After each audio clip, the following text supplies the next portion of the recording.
Descubra a verdadeira liberdade mental com Krishnamurti, numa palestra que desafia as limitações do pensamento convencional e convida você a explorar novos horizontes de compreensão.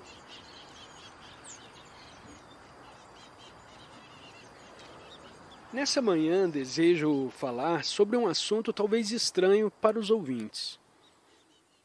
Me afigura uma das coisas mais importantes da vida, o clarificar a mente, o esvaziá-la de toda experiência e pensamento, de modo que ela se torne fresca, nova e sã, porque só a mente sã pode, com sua liberdade, descobrir o verdadeiro. Essa sanidade não é um estado permanente. Não significa que a mente alcançou um resultado e aí se deixa ficar.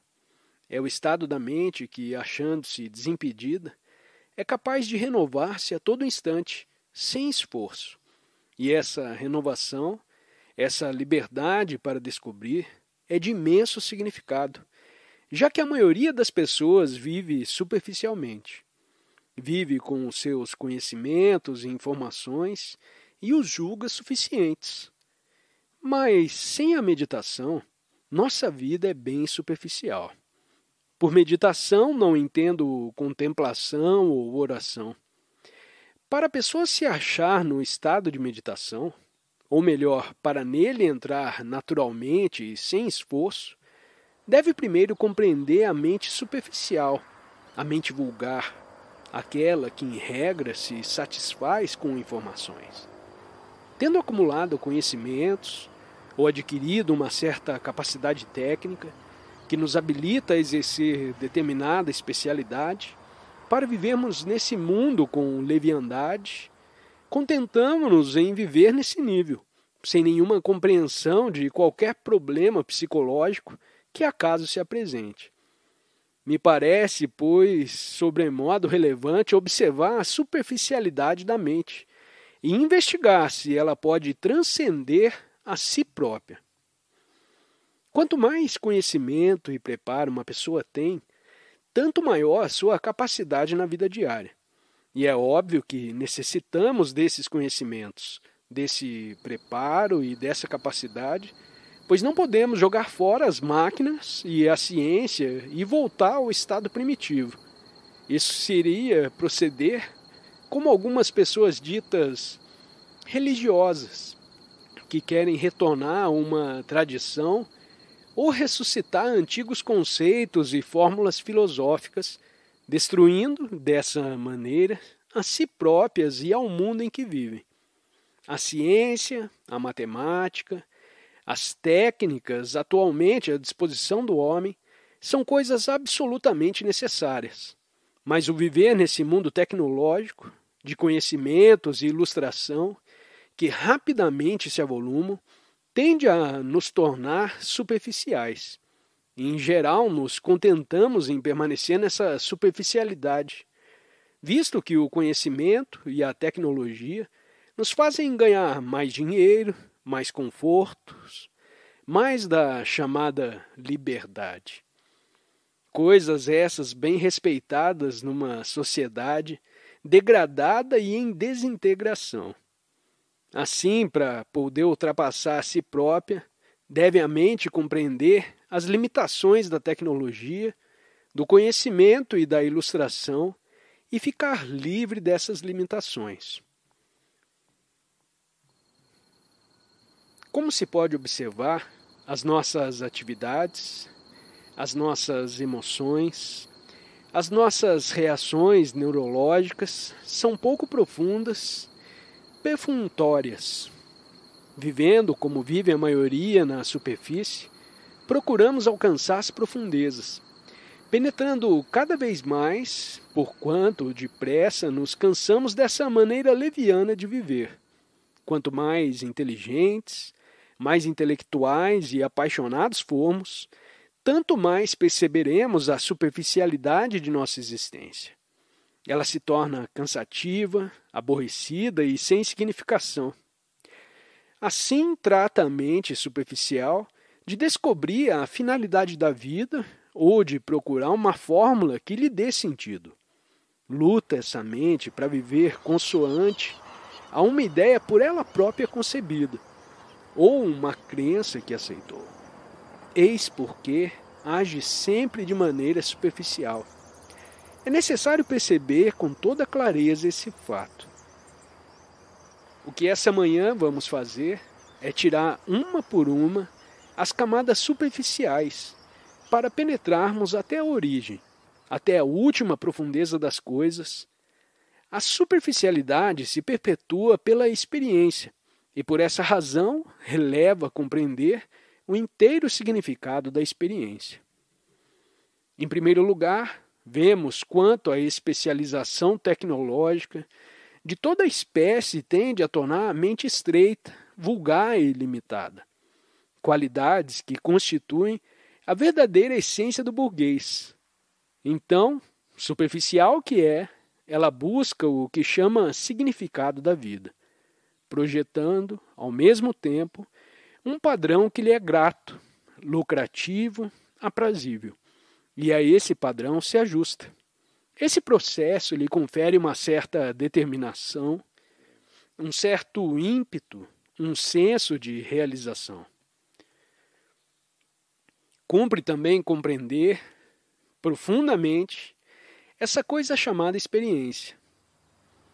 Vivendo uma vida superficial, estamos sempre em busca de experiências mais amplas e profundas. Por essa razão é que tantos frequentam as igrejas, tomam mescalina, experimentam LSD, ácido lisérgico e várias outras drogas, em busca de novas excitações, estímulos e sensações. Buscamos também experiência através da arte, da música, de novas, mais modernas formas de expressão. Pois bem, a mente que deseja achar-se numa grande profundidade, achar-se e não produzir esse estado, deve compreender todas essas coisas. Compreender não é entender apenas intelectualmente uma comunicação verbal, porém antes perceber incontinente a verdade relativa à questão. Essa percepção imediata é compreensão. Pode-se argumentar e discutir interminavelmente a propósito de opiniões, mas isso não fará nascer a compreensão. Requer-se, isso sim, sensibilidade, percebimento, uma certa hesitação, uma atitude experimental que nos dão a capacidade de aprender com rapidez. Assim, qual é a natureza da experiência? Todos desejamos novas experiências, não é verdade? Estamos cansados do velho, das coisas que nos têm causado dor ou sofrimento, a rotina do escritório, dos rituais religiosos, dos rituais do culto, do Estado. De tudo isso estamos fartos, cansados, exaustos. E daí desejarmos novas experiências, novas diretrizes e em diferentes planos. Mas, por certo, só a pessoa que não busca, nem acumula experiência, poderá viver em profundidade. Resulta a experiência de um desafio e uma resposta. A reação pessoal a um desafio pode ser adequada ou inadequada, conforme nossa maneira de ser, nosso condicionamento. Isso é, respondemos a cada desafio conforme o nosso fundo, nossa própria limitação. Essa resposta a desafio é a experiência. E toda experiência deixa um resíduo que chamamos conhecimento. Por outras palavras, no passar por várias experiências, a mente atua como uma peneira, na qual cada experiência deixa um certo sedimento. Esse sedimento é memória. E com essa memória vamos ao encontro da próxima experiência. Assim, cada experiência, por mais ampla e profunda e vital que seja, deixa novo depósito de sedimento ou memória, tornando assim mais forte o nosso condicionamento. Por certo, isso não é uma opinião, não é questão de crer no que dizemos. Se você observar, verá ser isso que realmente acontece. Esse orador descreve como é peculiar a mente o acumular experiência. E observa esse processo em você mesmo. Portanto, não há nada para crer, nem está sendo hipnotizado por palavras. Assim, pois, cada experiência, de qualquer natureza que seja, deixa um sedimento que se torna o passado, convertido em memória, e nesse sedimento vivemos. Esse sedimento é o eu, a verdadeira estrutura da atividade egocêntrica. Percebendo a natureza limitada dessa atividade egocêntrica, buscamos novas e mais amplas experiências ou perguntamos como se pode romper essa limitação, a fim de encontrar algo superior. Mas toda busca dessa natureza é ainda atividade de acumulação. E só vai aumentar os restos, o sedimento da experiência, seja a experiência de 1 minuto, de 1 dia, seja a de 2 milhões de anos. Você tem de ver esse fato com toda clareza. Deve ter consciência dele, assim como tem consciência de estar com fome. Quando sente fome, ninguém precisa te dizer nada. Trata-se de uma experiência pessoal sua. Analogamente, deve perceber claramente, por você mesmo, que toda experiência de afeto, de compaixão, de orgulho, de ciúme, de inspiração, de medo, qualquer uma, deixa na mente um resíduo. E que a constante repetição e a sobreposição de novas camadas a esse resíduo, ou sedimento, constituem a totalidade do processo de nosso pensar, de nosso existir. Toda atividade nascida desse processo, em qualquer nível que seja, há de ser inevitavelmente superficial. E a mente que deseja investigar a possibilidade de descobrir um estado de originalidade ou um mundo não contaminado pelo passado, deve compreender esse processo de experiência. Surge assim a questão: é possível ficar-se livre de toda atividade egocêntrica, sem nenhum esforço, sem se tentar dissolver e dessa maneira convertê-la num problema? Espero estar esclarecendo bem a questão, senão o que direi mais adiante ficará completamente obscuro. Agora, a palavra meditação significa, em geral, pensar a respeito de uma coisa, investigá-la, refletir profundamente nela. Ou pode significar um estado mental contemplativo, independente do processo de pensamento. É uma palavra de pouca significação nessa parte do mundo, porém muito significativa no Oriente. Muito se tem escrito sobre o assunto, e há escolas que advogam diferentes métodos ou sistemas de meditação. A meditação, para mim, não é nenhuma dessas coisas. Meditação é o total esvaziamento da mente. E não se pode esvaziar a mente à força, de acordo com um certo método, escola ou sistema. Mas, uma vez, é necessário perceber a extrema falácia de todos os sistemas. A prática de um sistema de meditação é busca de experiência. É esforço para alcançar uma experiência mais elevada ou a experiência final. E quem compreende a natureza da experiência rejeita tudo isso, que se acaba para sempre, porque sua mente já não está seguindo ninguém. Ela não busca experiência e nenhum desejo tem de visões. A busca de visões, o intento de aumentar a sensibilidade por meios artificiais, drogas, disciplinas, rituais, adoração, oração, constitui atividade egocêntrica. Nossa questão, porém, é a seguinte: como pode a mente, que se tornou superficial por influência da tradição, pela ação do tempo, da memória e da experiência, como pode essa mente libertar-se sem esforço de sua superficialidade? Como pode tornar-se tão desperta que a busca de experiência nada mais signifique? A mente iluminada não pede mais luz. Ela própria é luz. E toda influência, toda experiência que penetra nessa luz, nela se consome de instante a instante, de modo que a mente está sempre clara, imaculada. Só a mente iluminada, a mente sã, pode ver o que está fora dos limites do tempo. E como pode nascer esse estado de espírito?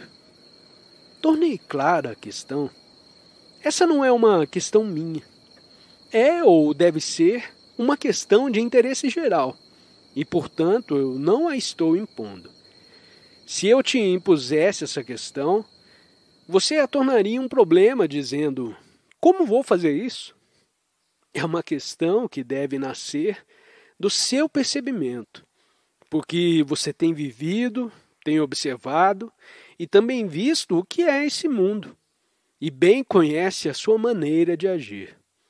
Tem lido, acumulado conhecimentos, progredido em seu saber, tem visto pessoas com mente semelhante a computadores, professores capazes de desenrolar uma espantosa quantidade de conhecimentos, e há conhecido teólogos de ideias fixas, em torno das quais desenvolveram maravilhosas teorias. Conscientizando-se de tudo isso, inevitavelmente deve ter feito a você mesma a pergunta: como pode a mente, prisioneira do tempo, produto do passado, jogar fora o passado completamente, com facilidade e sem nenhum esforço? Como pode ficar livre do tempo, sem ter nenhuma diretiva ou motivo, de modo que possa se achar na fonte da vida? Quando essa pergunta te é feita, por você mesmo ou por outro, qual a sua reação? Não me responde, por favor. Escute apenas. Trata-se de uma pergunta de grande significado. Não é uma simples pergunta retórica, a que se pode responder prontamente ou pô-la de lado. É uma pergunta de extraordinária importância para a pessoa que penetrou as inanidades da religião organizada e varreu todos os sacerdotes e gurus, templos, igrejas, rituais, incensos, atirou tudo isso aos ventos. E se já atingiu esse ponto, a você mesmo deve ter interrogado: como pode a mente ultrapassar a si própria? O que você faz quando vê diretamente, em presença de um imenso problema, quando algo de tremendo e imediato te acontece? É tão vital e exigente a experiência que completamente te absorve, não é verdade? Sua mente é tomada por esse singular acontecimento, de modo que se aquieta. Essa é uma qualidade de silêncio. A mente reage como uma criança a quem se deu um brinquedo interessante. O brinquedo absorve a criança, a fazendo concentrar-se, e assim, momentaneamente, ela se esquece de suas travessuras e correrias. E o mesmo acontece com os adultos, ao se verem diante de um caso incomum e especial. Não compreendendo o verdadeiro significado dessa experiência, a mente fica sob o seu domínio e se torna entorpecida, chocada, paralisada, de modo que transitoriamente silencia. Isso é uma coisa que já deve ter experimentado. E há também uma espécie de silêncio mental que se apresenta ao considerar um problema com inteira concentração. Nesse estado não há distração, porque momentaneamente não temos outro pensamento ou outro interesse. Não olhamos para nenhum outro lado, porque só estamos interessados nessa coisa. Intensifica-se a concentração que tudo mais exclui. E nesse esforço há uma vitalidade, uma exigência, uma premência, que também produz certa qualidade de silêncio. Quando a mente se absorve num brinquedo ou imerge de todo num problema, está apenas fugindo, quando imagens, símbolos, palavras como Deus, Salvador e etc., dela se apoderam. Isso também é uma fuga profunda, uma fuga à realidade. E nessa fuga há um determinado silêncio. Se a mente se sacrifica, ou de si mesma se esquece, pela identificação completa com uma coisa, poderá ficar tranquila, mas se acha num estado neurótico. O desejo de identificação com um objetivo, uma ideia, um símbolo, uma nação ou uma raça, denuncia um estado neurótico, tal como a maioria das pessoas pretensamente religiosas. Essas estão identificadas com o Salvador, com o Mestre, com isso ou aquilo. Identificação que lhes dá em vulgar impetuosidade e lhes traz determinada visão benéfica da vida. E isso é uma atitude totalmente neurótica. E há também aquele que aprendeu a concentrar-se, que a si próprio ensinou a nunca desviar a atenção da ideia, da imagem, do símbolo que ela própria projetou à sua frente. E o que acontece nesse estado de concentração? Toda concentração é esforço, e todo esforço é resistência. É como um homem edificar em torno de si uma muralha defensiva com uma pequena abertura pela qual olha uma única ideia ou pensamento, de modo que nunca possa ser abalado, posto num estado de incerteza. Nunca está aberto, porém vivendo sempre dentro de sua concha de concentração, atrás das molharas da sua inspirada busca de alguma coisa. E disso se vem um sentimento de grande vitalidade, uma impetuosidade que te habilita a fazer coisas extraordinárias, socorrer os favelados, viver no deserto, praticar toda sorte de boas obras. Mas trata-se ainda de atividade egocêntrica da mente, que se concentrou numa só coisa, com exclusão de tudo mais. E também isso lhe confere uma certa serenidade, tornando-a silenciosa. Há uma espécie de silêncio que nenhuma relação tem com esses estados neuróticos. E é aí que se nos apresenta a dificuldade. Porque, infelizmente, e digo sem ofensa, em regra somos neuróticos. Assim, para podermos compreender o que é esse silêncio, devemos, antes de tudo, nos libertar completamente de todo e qualquer estado neurótico. Nesse silêncio não existe autocompaixão, nem desejo de resultado, nem projeção de imagens. Não há visões, nem luta para nos concentrarmos. Vem esse silêncio sem ser solicitado, uma vez compreendida a absorção da mente numa ideia e as várias formas de concentração que a pessoa pratica. E também quando se compreende todo o processo do pensar. Dessa observação, dessa vigilância da atividade mental egocêntrica, vem um senso de disciplina bem flexível. E essa disciplina é necessária. Não é uma disciplina defensiva, reacionária. Nada tem que ver com o ficar sentado a um canto, de pernas cruzadas e outras infantilidades. Nela não há imitação, nem ajustamento, nem esforço para alcançar resultado. Observar todos os movimentos do pensamento e do desejo, a fome de novas experiências, o processo de identificação com uma certa coisa. Apenas observar e compreender tudo isso produz, naturalmente, uma facilidade de disciplina e inteira liberdade. Disciplinada a compreensão, surge um percebimento próprio e imediato, um estado de atenção completa. Nessa atenção há virtude, e essa é a única virtude. A moralidade social, o caráter desenvolvido pela resistência, e segundo a respeitabilidade e a ética social, isso não é virtude nenhuma. Virtude é a compreensão de toda a estrutura social que o homem levantou em torno de si. E é também a compreensão do chamado autossacrifício, mediante identificação e controle.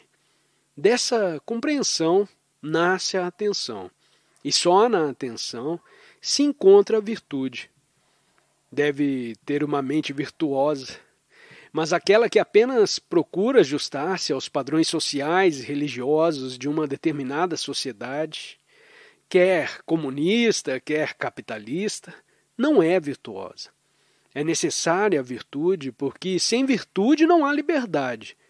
Mas como a humildade, ela não é cultivável. Não podemos cultivá-la. Assim como não podemos cultivar o amor. Mas havendo plena atenção, há também virtude e amor. Dessa atenção vem o silêncio total, não só no nível da mente consciente, mas também no nível do inconsciente. Tanto o consciente como o inconsciente são, em verdade, triviais, e a percepção dessa trivialidade nos liberta do passado e do presente.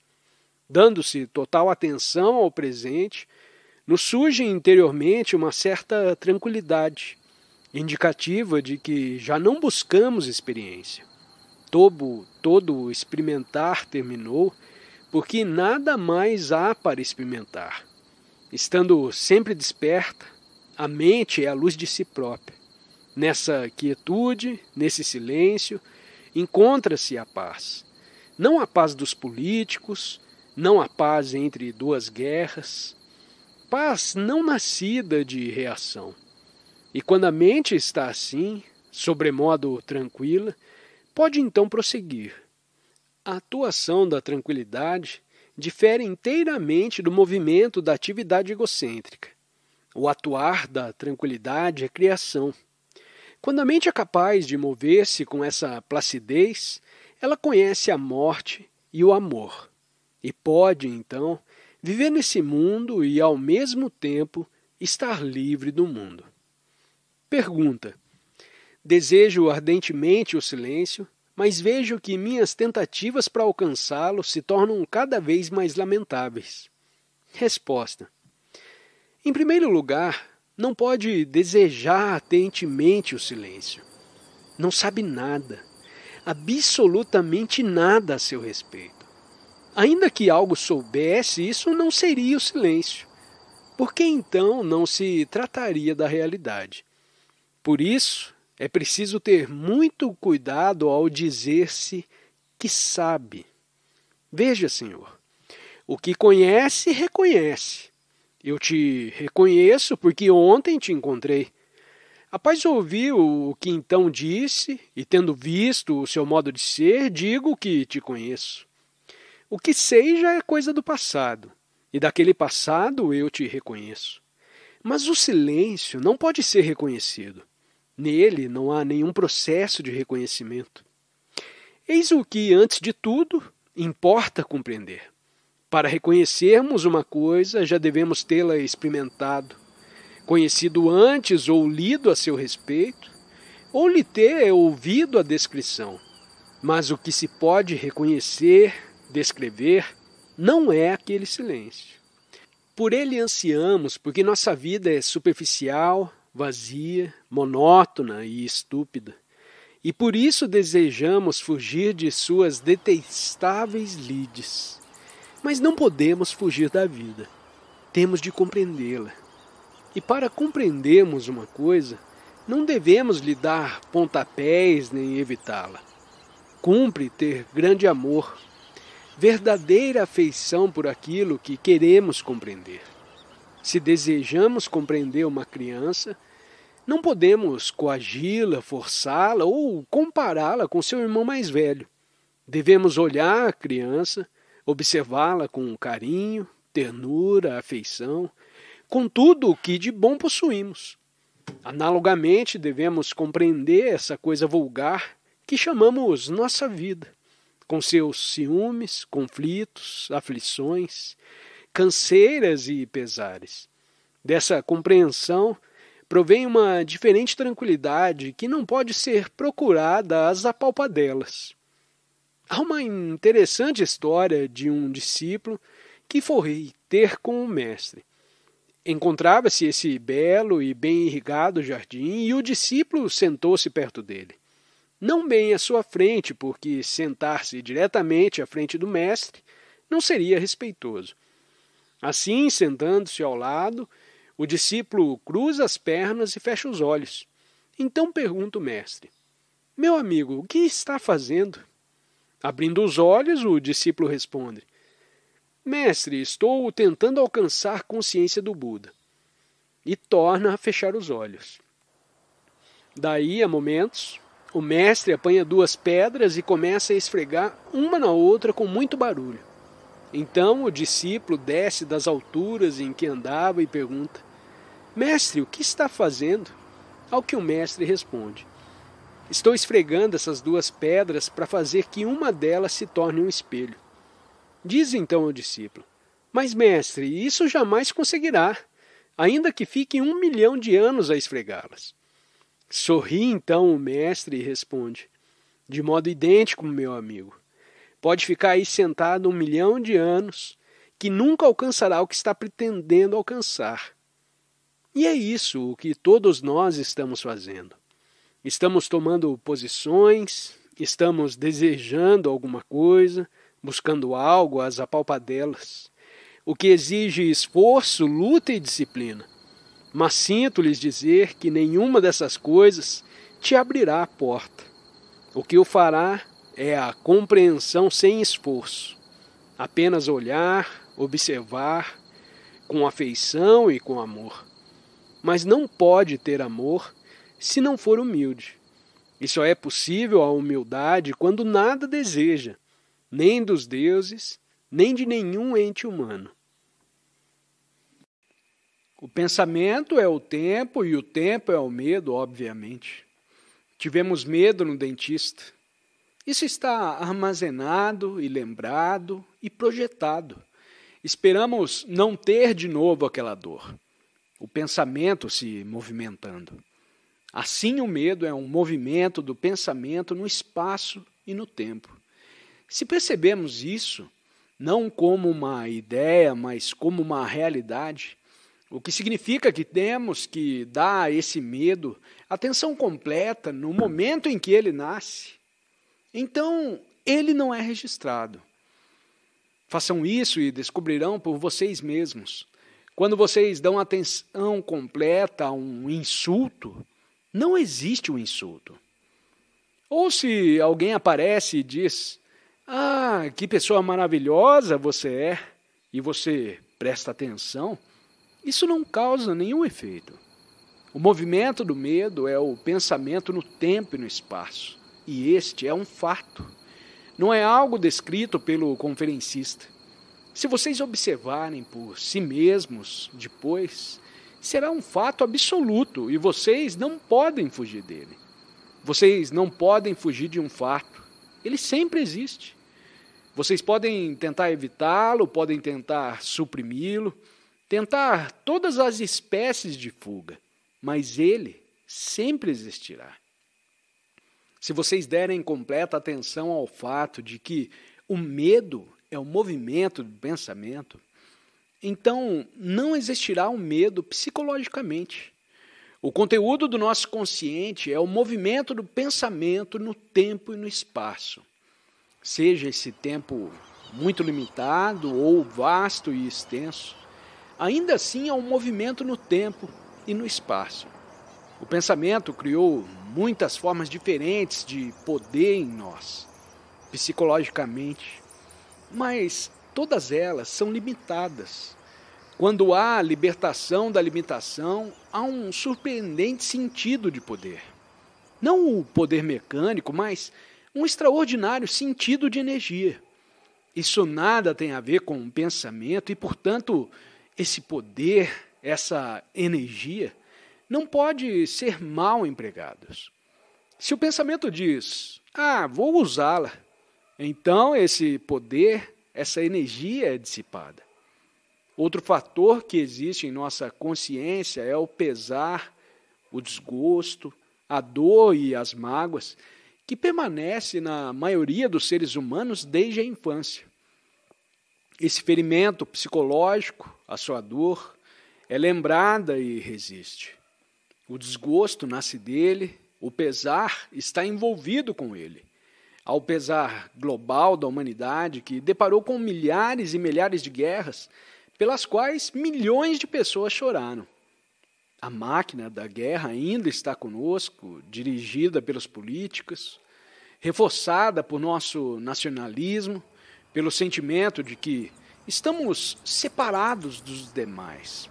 Nós e eles, você e eu. É um pesar global o que os políticos estão construindo cada vez mais. Estamos prontos para outra guerra e, quando nos prepararmos para alguma coisa, há uma espécie de explosão em algum lugar. Pode não ser no Oriente Médio, pode acontecer aqui. Uma vez que estamos nos preparando para alguma coisa, vamos consegui-la. É como preparar a comida. Mas somos tão estúpidos que tudo isso continua, inclusive o terrorismo. Mas somos tão estúpidos que tudo isso continua, inclusive o terrorismo. Estamos perguntando se todo esse modelo de estarmos magoados, de conhecermos a solidão e a dor, de resistirmos, de nos recolhermos, de nos isolarmos, o que causa dor física, pode ter um fim. Se o desgosto, o pesar de perdermos alguma crença preciosa que temos mantido, ou a desilusão que vem de perdermos alguém que havíamos seguido, por quem lutamos, nos entregando, pode também ter um fim. É possível sermos livres sempre de tudo isso? É possível se nos aplicarmos e não apenas falarmos interminavelmente sobre isso. Nessas circunstâncias, percebemos que estamos magoados psicologicamente desde a infância. Vemos todas as consequências desse ferimento a que resistimos, do qual nos retraímos, não querendo mais ser feridos. Nós encorajamos o isolamento e, portanto, construímos um muro em volta de nós mesmos. Em nossas relações, estamos fazendo o mesmo. As consequências de sermos feridos desde a infância são a dor, a resistência, o recolhimento, o isolamento, um medo cada vez mais profundo. E como disse o conferencista, ao pesar global da humanidade, os seres humanos têm sido torturados pelas guerras, torturados pelas ditaduras, pelo totalitarismo, torturados nas diversas partes do mundo. E ao pesar pelo meu irmão, pelo meu filho, pela minha mulher, que fugiu ou que morreu. O pesar da separação, o pesar que acontece quando um está profundamente interessado em alguma coisa e o outro não está. Em todo esse pesar, não há nenhuma compaixão e nenhum amor. O fim do pesar traz o amor. Não o prazer, não o desejo, mas o amor. Quando há amor, há compaixão. E disso nasce a inteligência, que nada tem a ver com a inteligência do pensamento. Temos que olhar muito cuidadosamente para nós mesmos como humanidade, para o motivo pelo qual carregamos todas essas coisas em nossas vidas.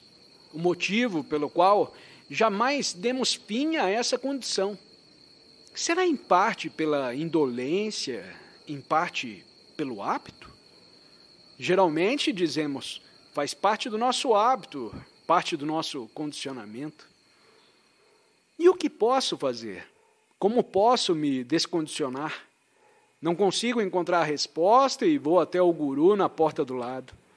Ou, mais longe, ao padre ou a este ou aquele. Nós nunca dizemos, vamos olhar cuidadosamente para nós mesmos e perceber se podemos vencer isso, como qualquer outro hábito. O hábito de fumar pode ser suspenso, ou o hábito das drogas e do álcool. Mas dizemos, que importância tem? Estou envelhecendo, de qualquer maneira o corpo está se destruindo. Assim, que importância tem um pouco mais de prazer? E assim prosseguimos. Não nos sentimos completamente responsáveis por todas as coisas que fazemos. Pelo contrário, culpamos o nosso meio, a sociedade, os nossos pais, a hereditariedade. Achamos sempre alguma desculpa, mas nunca nos aplicamos.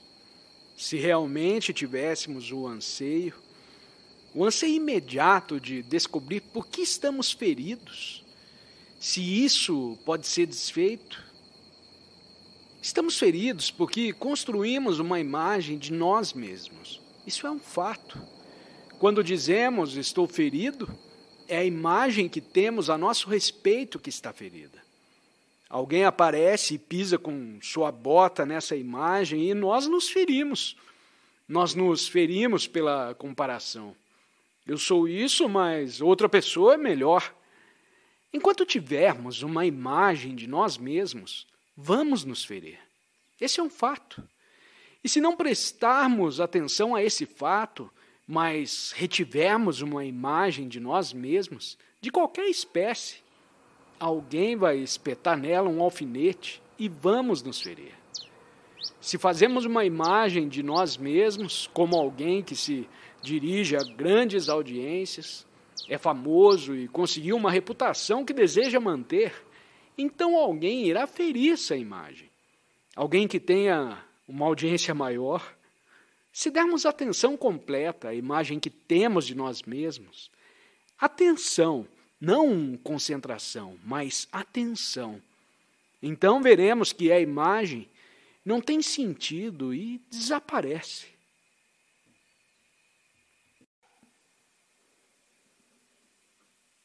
Acho que devemos discutir juntos, de preferência em profundidade, a implicação do pensar, de modo a descobrir por nós mesmos se o pensar e o amor podem coexistir, e também qual é a nossa relação com o pesar da humanidade. Não apenas com o desgosto, o ferimento ou a dor pessoal, ou com o pesar que surge com a morte. A humanidade tem sofrido milhares de guerras. Parece não haver fim para as guerras. Deixamos isso para os políticos de todo o mundo para realizarem a paz. Mas o que eles estão fazendo, se vocês entenderam, jamais trará a paz. Estamos todos nos preparando para a guerra. As preparações vão ter alguma espécie de explosão em algum lugar no mundo. Nós, seres humanos, nunca fomos capazes de viver em paz uns com os outros. Falamos bastante sobre isso.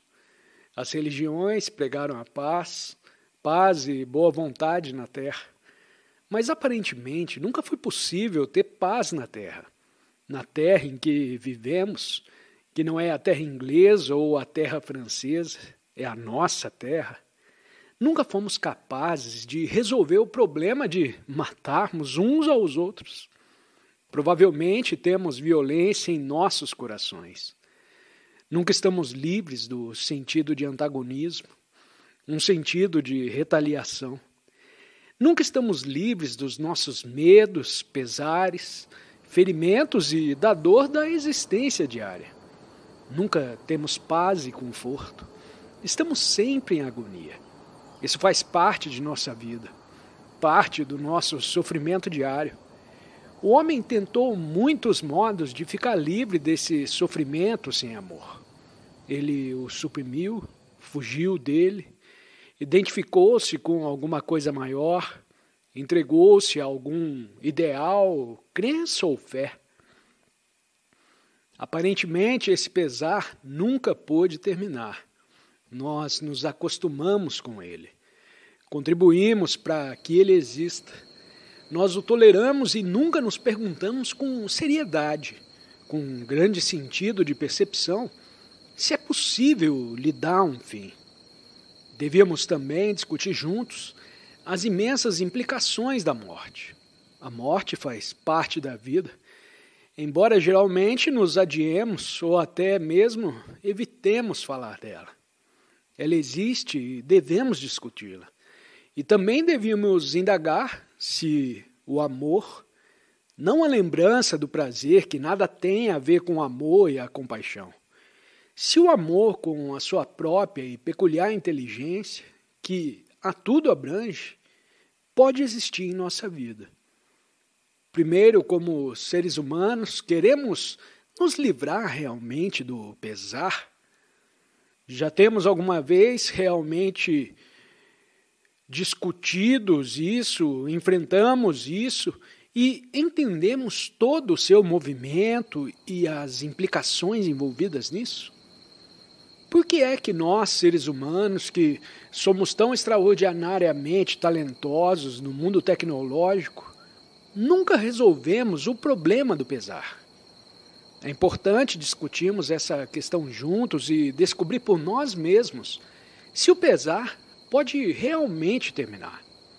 Nós todos sofremos de vários modos, ao pesar pela morte de alguém, ao pesar pela grande pobreza, o que o Oriente conhece muito bem, e o grande pesar da ignorância. Ignorância não no sentido do conhecimento dos livros, mas a ignorância de não nos conhecermos a nós mesmos totalmente. A toda a complexidade e complexa atividade do eu. Se não entendemos isso profundamente, então permanece o pesar por essa ignorância. Ao pesar de nunca sermos capazes de perceber alguma coisa fundamentalmente, profundamente, embora sejamos muito talentosos em alcançar o sucesso tecnológico e outros sucessos nesse mundo, nós nunca fomos capazes de entender a dor, não apenas a dor física, mas a profunda dor psicológica. Por mais instruídos ou poucos instruídos que possamos ser, ao pesar pela constante luta, o conflito desde o momento em que nascemos até a morte, ao pesar pessoal por não sermos bonitos, externa ou internamente, ao pesar da ligação com o seu medo, com a sua corrupção, ao pesar por não ser amado e a súplica para ser amado, ao pesar de nunca perceber algo além do pensamento, algo eterno. E, finalmente, ao pesar pela morte. Descrevemos vários modos de pesar. O fator básico do pesar é a atividade concentrada em nós mesmos. Estamos todos tão preocupados com nós mesmos, com os nossos intermináveis problemas, com a velhice, com não sermos capazes de ter um ponto de vista profundo e interno que seja global. Nós todos fazemos uma imagem de nós mesmos e dos outros. O cérebro está sempre ativo, sonhando acordado, ocupando-se com uma coisa ou outra coisa, ou criando quadros e ideias através da sua imaginação.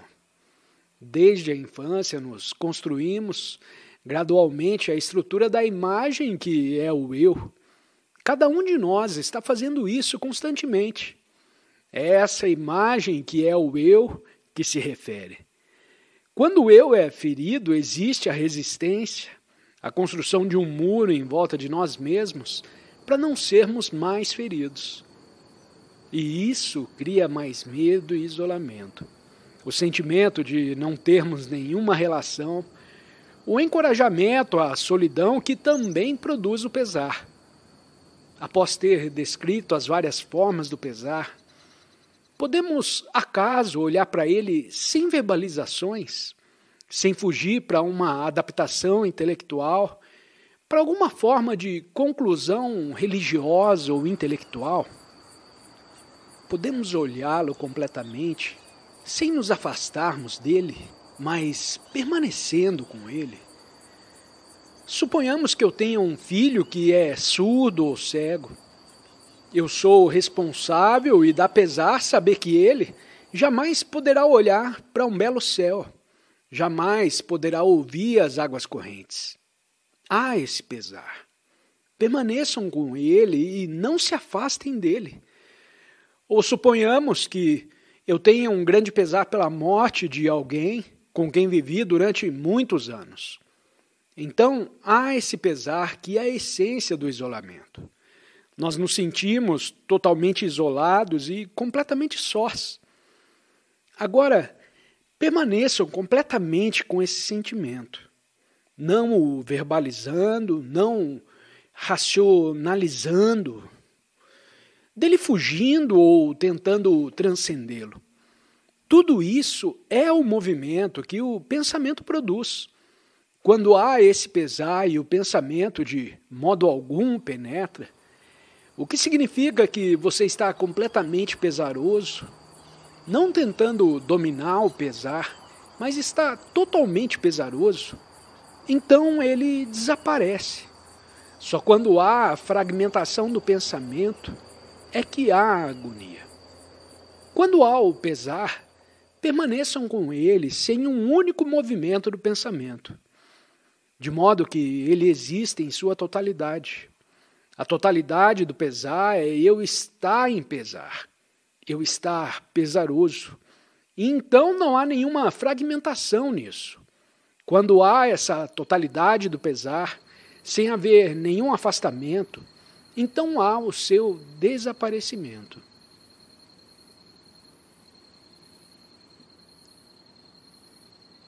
Agradecemos por se juntar a nós nessa jornada de reflexão com Krishnamurti.